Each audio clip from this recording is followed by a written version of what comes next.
Yo, c'est Orca, on se retrouve pour une nouvelle vidéo Vapor sur l'authentification. On va voir comment authentifier un utilisateur via un JWT et la différence entre authentifier et autoriser. Pour ce faire, on va utiliser ce qu'on a vu dans la vidéo précédente, c'est-à-dire les middleware, mais cette fois on va vraiment accentuer sur la sécurité au sein de votre application. Du coup, on vient créer un nouveau projet, comme d'habitude vous connaissez la commande, Vapor New, le nom de votre projet, et le -n si vous utilisez ni moteur de templating, ni connexion à une BDD, ce qui est notre cas pour cet exemple. On bascule côté code et comme d'habitude j'ai créé quelques classes pour qu'on gagne du temps. Tout d'abord on a une struct user, donc en gros la struct user va correspondre à notre utilisateur. C'est la structure qui va nous permettre d'authentifier notre user. C'est pour ça qu'on correspond au protocole Authenticable. Elle est composée d'un ID et d'un username, donc assez basique, le but c'est de faire simple et efficace. Comme d'habitude, j'ai fait une extension de user, histoire d'avoir un user déjà prêt et pas avoir besoin de l'initialiser à chaque fois. Ensuite, on a une structure user JWT. Donc en gros, ça va correspondre au token de l'utilisateur. Alors, depuis tout à l'heure, je vous parle de JWT, de système d'authentification et d'identification d'un utilisateur, mais on va reprendre les bases et voir comment ça fonctionne.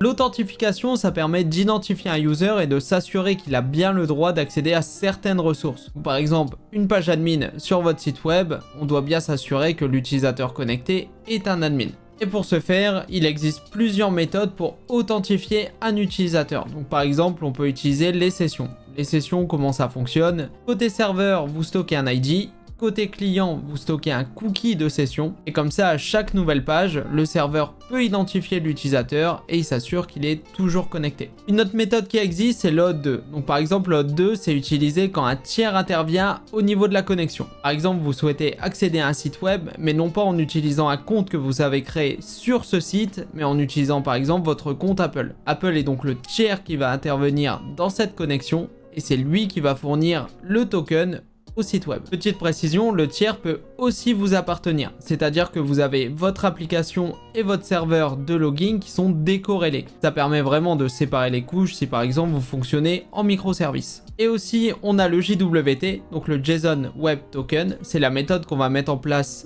pendant cette vidéo. Et du coup, ça permet soit un utilisateur, soit une application qui souhaite utiliser votre application de venir s'authentifier. Elle va donc venir se loguer et en échange, vous allez lui donner un JWT pour ses futures requêtes. Du coup, pourquoi utiliser le JWT? En fait, le gros avantage du JWT, c'est qu'il contient toutes les informations nécessaires. Donc le serveur n'a pas besoin de stocker d'ID de session. Et à l'intérieur du JWT, vous allez par exemple récupérer l'ID de l'utilisateur pour pouvoir l'identifier, mais aussi celui-ci est signé. Et donc si on essaye d'altérer le JWT, celui-ci va devenir invalide, ce qui reste sécurisant pour votre application.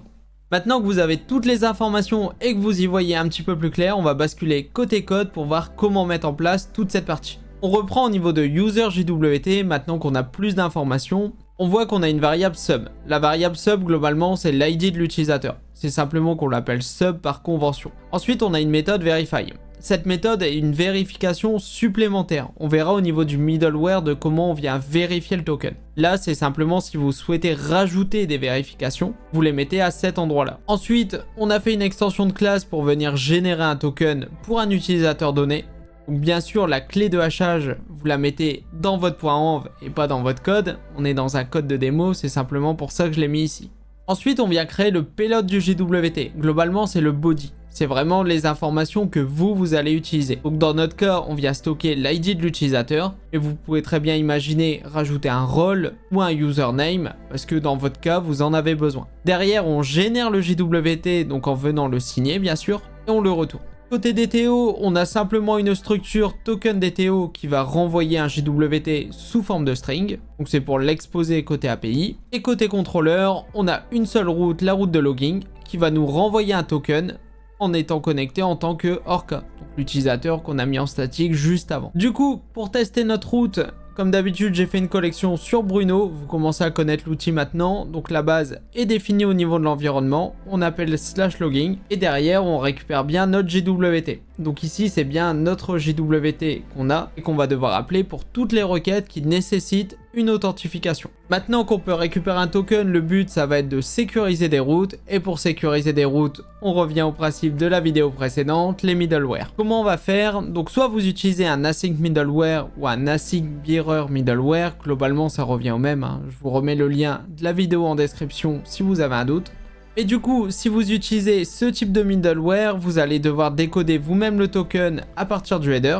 Vérifier que la signature est correcte, donc c'est ce qu'on a dit juste avant, vérifier que le token n'ait pas été altéré. Ensuite, vous allez pouvoir récupérer l'ID de l'utilisateur à l'intérieur du payload, donc au niveau de la clé sub, c'est ce qu'on a dit, hein, c'est l'ID utilisateur qui est stocké à cet endroit-là. Et ensuite, vous allez pouvoir continuer le traitement vers la requête suivante. Mais pour éviter une partie de ce traitement, Vapor a mis en place un second middleware qui est Async JWT Authenticator. Vous allez définir de quel type votre JWT est, donc en donnant votre structure qu'on a créée au préalable. De là, vous avez l'avantage de simplement devoir vérifier la signature à partir de votre clé comme d'habitude. Vous récupérez votre utilisateur et vous pouvez authentifier l'utilisateur. Il n'y a pas besoin de passer à la requête suivante. Maintenant qu'on dispose d'un middleware, notre but c'est de le tester. Du coup, côté contrôleur, on vient rajouter une nouvelle route. Donc il va nous permettre de récupérer le profil de l'utilisateur. On vient la sécuriser. Donc on vient mettre notre middleware qu'on a créé juste avant. Et surtout, on utilise le user.guardMiddleware. Pour rappel, ça permet de vérifier qu'un utilisateur est bien authentifié. Ici, on vient authentifier l'utilisateur dans le cas où un JWT est présent. S'il n'est pas présent, par contre, le middleware n'est pas appelé. Et ici, on vient s'assurer que l'utilisateur est bien authentifié. Donc les deux méthodes sont vraiment importantes. Dans le cas où l'utilisateur est bien authentifié, on a une méthode profile qui nous permet de dire bienvenue avec le nom de l'utilisateur. Pour tester notre contrôleur, on passe sur Bruno, donc on reste sur la route de logging, on l'appelle et on se rend compte qu'on a une erreur. En fait, il y a une information du header dans le JWT qui n'est pas présente. On va voir côté code comment la rajouter. Pour rappel, le JWT, comme je l'ai dit juste avant, est normé. Donc il y a des clés qui sont obligatoires, il y a des clés que vous pouvez rajouter au niveau du payload. Et là, c'est une clé qui est manquante. Du coup, on bascule côté configure et on va venir rajouter une manière de signer les JWT. Donc en fait, on va utiliser la méthode use pour venir inscrire une nouvelle manière de signer les JWT. Comme ça va être partagé au sein de toute notre application. Donc là, on vient donner notre clé. Donc notre clé de hachage qui, je le rappelle, normalement est dans le point env. Et vous pouvez donner un ID. En fait, ça vous permet de récupérer cette information de cryptage en fonction de l'ID. Donc si jamais vous avez plusieurs méthodes d'encryptage, grâce à l'ID, vous allez utiliser la bonne.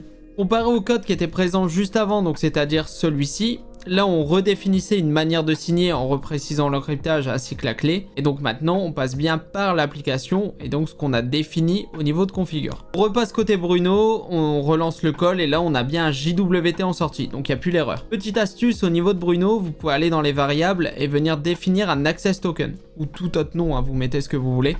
Derrière vous mettez res.body, donc c'est-à-dire la réponse et le body de la réponse, .jwt. Ça correspond à la clé ici et ça vous permet d'assigner le JWT directement dans une variable. Comme ça, pour tester le profil, vous pouvez utiliser directement une variable ici, ça vous évite de faire des copier-coller dans toutes vos requêtes. Et donc là, si on relance le call, on a bien une réponse avec notre pseudo. Et pour tester, on va supprimer le token et relancer le call, on a bien une erreur parce que l'utilisateur n'est pas authentifié. Le token n'est pas présent, on ne peut pas retrouver l'utilisateur associé. Maintenant qu'on a réussi à sécuriser des routes et à identifier notre utilisateur, on va passer au niveau 2. Le but, ça va être d'avoir des rôles. Et comme ça, on va pouvoir savoir si notre utilisateur est un admin ou un user standard et donc lui restreindre des accès. Du coup, pour ce faire, d'un point de vue code, on va modifier notre structure user. J'ai rajouté un enum avec différents cases, donc soit admin, soit user. Et donc forcément, notre utilisateur récupère un rôle. Au niveau de notre utilisateur de test, je l'ai mis pour l'instant en tant que user. Comme ça, on va pouvoir tester dans le cas d'une route admin que son accès est bien refusé. Au niveau du user JWT, forcément, on récupère le rôle de l'utilisateur et on vient stocker ce rôle à l'intérieur du JWT. Justement, c'est tout l'intérêt du token, hein, c'est que les informations sont détenues à l'intérieur. Il n'y a pas besoin de faire des requêtes, des choses comme ça. Et donc, quand on va décoder le JWT, on va tout de suite savoir si oui ou non il a le droit d'accéder à cette page. Donc au niveau du token, on est bon. Au niveau de l'utilisateur, on est bon. Il nous reste une seule partie, le middleware. Pour le middleware, on en crée un nouveau, ça permet que chaque classe a une responsabilité limitée et donc en termes de code, c'est beaucoup plus lisible. On vient donc initialiser ce middleware avec un rôle requis, sinon l'utilisateur se verra refuser l'accès et donc on vient bien vérifier que l'utilisateur a le rôle demandé. On bascule sur Bruno, on refait un call au niveau du logging, parce que forcément le token a plus d'informations que tout à l'heure, notamment le rôle, faut donc récupérer un nouveau token. On bascule sur la route d'admin pour faire le test, on a bien accès refusé car notre utilisateur est un user et non pas un admin, jusque là notre route est bien sécurisée. On va maintenant modifier l'utilisateur pour le passer en tant qu'admin et vérifier qu'on a bien accès à cette route. Côté code, du coup, on bascule juste notre role user en role admin, on relance le serveur et on va faire le test tout de suite. Je relance le call avec Bruno et effectivement, on a bien un retour comme quoi on est sur le dashboard d'admin connecté en tant que Orca TV. Ça fonctionne bien, notre route est bien réservée uniquement aux utilisateurs qui disposent du rôle administrateur. Niveau sécurité, on va faire un dernier test, j'ai repassé l'utilisateur en tant que user, on va récupérer un JWT et essayer de le falsifier. On bascule côté Bruno, on récupère notre nouveau token. Vous allez vous rendre sur jwt.io, vous collez votre token, donc on voit bien les informations avec le rôle. On va le passer admin, donc le token s'actualise, on va le récupérer et on va essayer d'envoyer ce token là pour voir s'il est bien détecté comme étant falsifié. Du coup, au niveau de Bruno, on va déjà essayer avec le token qu'on a récupéré, on a bien un accès refusé, donc à ce niveau là, il n'y a pas de souci. On remplace donc le token par le node qui a été falsifié. On a bien une erreur qui nous indique que la signature de vérification n'est pas bonne, donc il y a bien une vérification qui est effectuée pour valider que le token n'a pas été falsifié, ce qui est actuellement le cas, et donc on a bien une erreur qui nous prévient, attention, le token est à faux. J'en profite pour ajouter une petite précision au niveau du middleware d'authentification, donc au niveau de cette ligne là, normalement c'est à ce moment là que vous allez chercher en base de données, par exemple, votre utilisateur en vous basant sur l'ID récupéré dans le token. Et donc derrière, vous authentifiez l'utilisateur que vous venez de récupérer de votre base de données. Vous savez maintenant comment générer un token, donc un JWT, pouvoir le lire, pouvoir vérifier sa signature, ce qui est très important, et authentifier votre utilisateur. Vous pouvez aussi sécuriser vos routes en fonction du rôle de l'utilisateur, qui est quand même important dans une application back-end, et donc donner des limitations à certains utilisateurs en fonction de leur rôle. Si vous avez encore des interrogations ou des choses que vous avez mal compris, n'hésitez pas, l'espace commentaire est fait pour ça.